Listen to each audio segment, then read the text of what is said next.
Joining me today is Tom Marsh. He's the town manager of Windsor.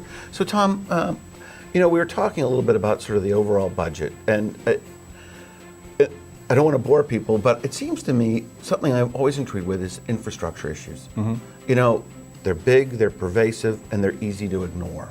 True. And how do people, the select board, the manager, and your colleagues, how do they deal with figuring out what the priorities are and how to handle such huge, which can be huge numbers? Mm-hmm. How do you manage that? It's the single biggest challenge I think any town faces.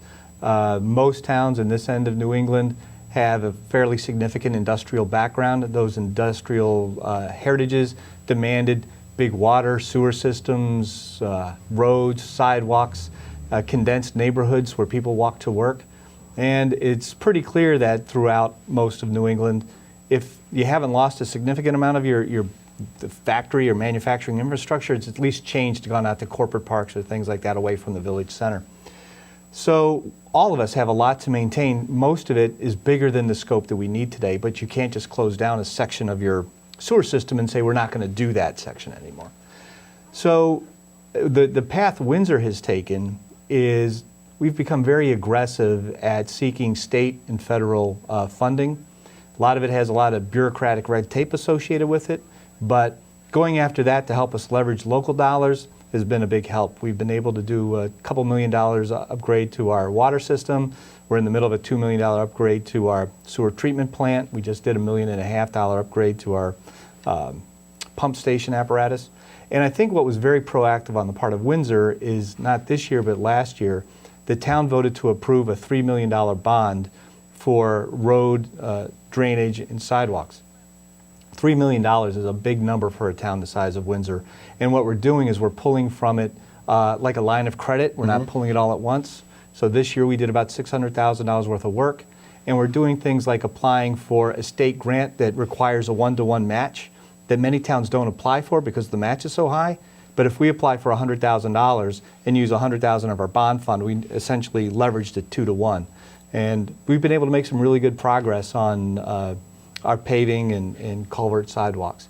What's the useful life on some of the stuff that you do? Is it 30 years, 40 years, 20 years? Well, we discussed that. I think the rule of thumb is 20, but depending obviously on the use. Our sewer treatment plant had a 20-year lifespan, but it's operating at about a third of its capacity, so it's not seeing the wear and tear that it would have been.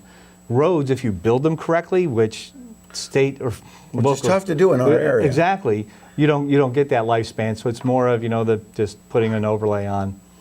Probably our biggest unique challenge is we have a very big, very historic dam in town that is requiring millions of dollars worth of work. Our expectation is in that case, we're looking at 40, 50, 60, 100 years for the lifespan of that, and we're pushing out our bonding to the 30 or 40 year mark.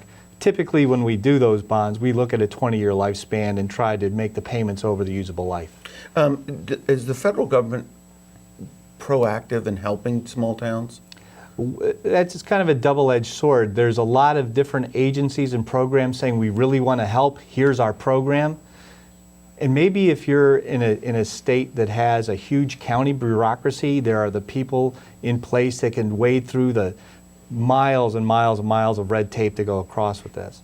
New England doesn't have that. Most towns don't have the wherewithal. We are big dependents on our regional planning agency to help with that red tape. It can be frustrating sometimes. In fact, we just awarded a contract to do some sidewalk work on a 100% federal funded project that was started. The funding became available in 2006. So 2015, we're actually building the sidewalk. And it was all bureaucracy that was at delay. 9 years? 9 years. That's for a lot. $200,000. That's a lot of.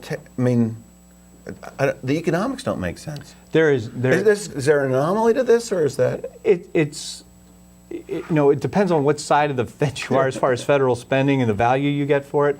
On Windsor's side of it has been, they approached us, the federal government said, we have this grant program, do you want to do it? We said, sure, it doesn't cost any money. All I have to do is sign paperwork every so often. But the state handled the engineering work and huge engineering dollars for a sidewalk. I mean, we build sidewalks every day, but I don't know, it was $40,000 to make sure it was thick enough and wide enough. So you shake your head on the value, but at the end of the day, we're going to get a couple hundred feet of sidewalk at no cost to the taxpayer. Well, we're out of time in this segment. We're going to continue.